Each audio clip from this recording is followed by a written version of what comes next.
Hi friends, আজকে তোমাদেরকে আমি ইঁচড়ের ঝুড়ো বানিয়ে দেখাবো।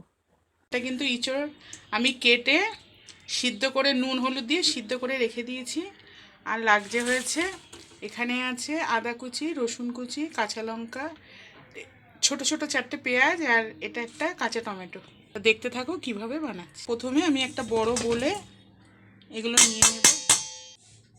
নিয়ে আমি কিন্তু এগুলো হাত দিয়ে ম্যাশ করে দেবো। আমি যেহেতু সিদ্ধ করেছি তাই দেখো ধরলেই গলে যাচ্ছে। তাই আমি এরকম করেই সবগুলোকে একটু ম্যাশ করে নেব।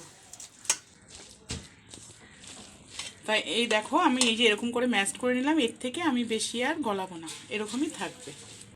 তাই যে তেলটা গরম হয়ে গেছে, আমি এই যে অল্প সাদা জিরে দিয়ে দেবো।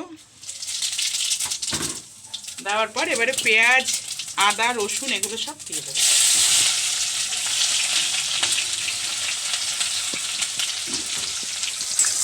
ভালো করে তাই এটা 2 মিনিটের মতো ভাজা হয়ে এসছে। এবারে আমি কি করব, এই এঁচড়গুলো দিয়ে দেবো।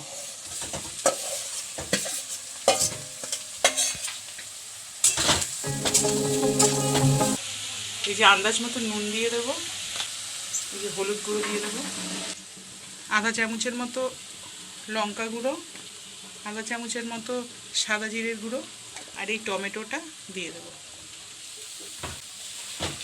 দিয়ে আমি ভালো করে নাড়িয়ে নেব। অল্প একটু মিষ্টি দিয়ে দেবো। আমি কিন্তু এই সব মশলাগুলো দিয়ে আমি এটাকে 5 মিনিটের মতো ভেজে নেব। দেখো আমার কিন্তু এঁচড়ের ঝুড়োটা হয়ে গেছে। এটা কিন্তু আমি টোটাল 5 মিনিট ভাজলাম।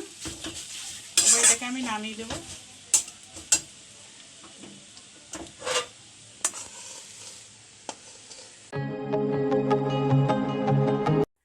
তা তোমরা দেখেই নিলে ইঁচড়ের ঝুড়োটা কিভাবে বানিয়েছি।